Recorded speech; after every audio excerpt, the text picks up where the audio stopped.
नमस्कार मंडळी, आज आपण बनवणार आहोत सगळ्यांचा आवडता झणझणीत आणि चमचमीत मिसळ पाव।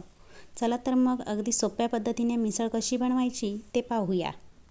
सर्वात आधी आपण मटकी उकडून घेणार आहोत। त्यासाठी एका पातेल्यात गरम पाणी करून त्यात मोड आलेली मटकी घालायची आणि सोबतच थोडं मीठ आणि हळद टाकून मटकी छान उकळून घ्यायची आहे।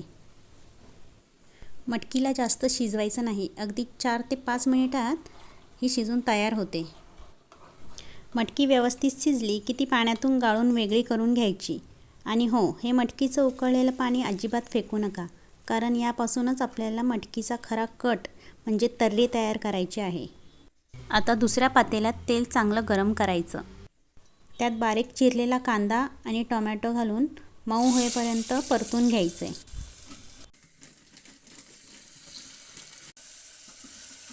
आता यामध्ये आलं लसूण मिरची कोथिंबीरीची पेस्ट घाला।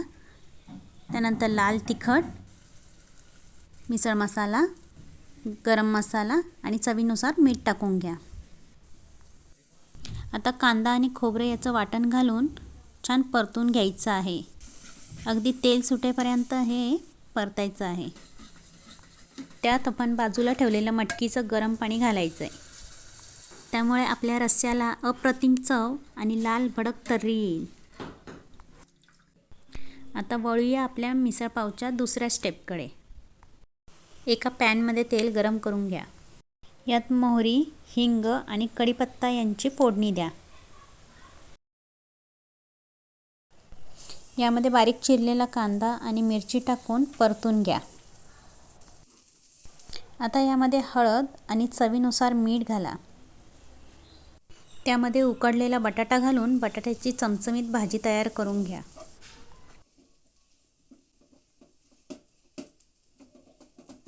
वरून मस्त ताजी कोथिंबीर पेरा। आता तिसरी आणि महत्त्वाची स्टेप। दुसऱ्या पॅनमध्ये तेल गरम करून त्यात मोहरी, कढीपत्ता आणि लाल तिखट घालून खमंग फोडणी द्या। आता आपण आधीच उकळून आणि गाळून घेतलेली मटकी यात घालायची आहे। त्यात चवीनुसार मीठ आणि वरून थोडी कोथिंबीर पेरा। इथे मी एक मोठी प्लेट घेतली आहे आणि त्यात एक छोटी सर्विंग प्लेट ठेवली आहे। यामध्ये तयार केलेली बटाट्याची भाजी टाकूयात। त्यावर आपण फोडणी दिलेली खमंग मटकी घालूयात। आता यावर घालायचं भरपूर क्रंची फरसाण।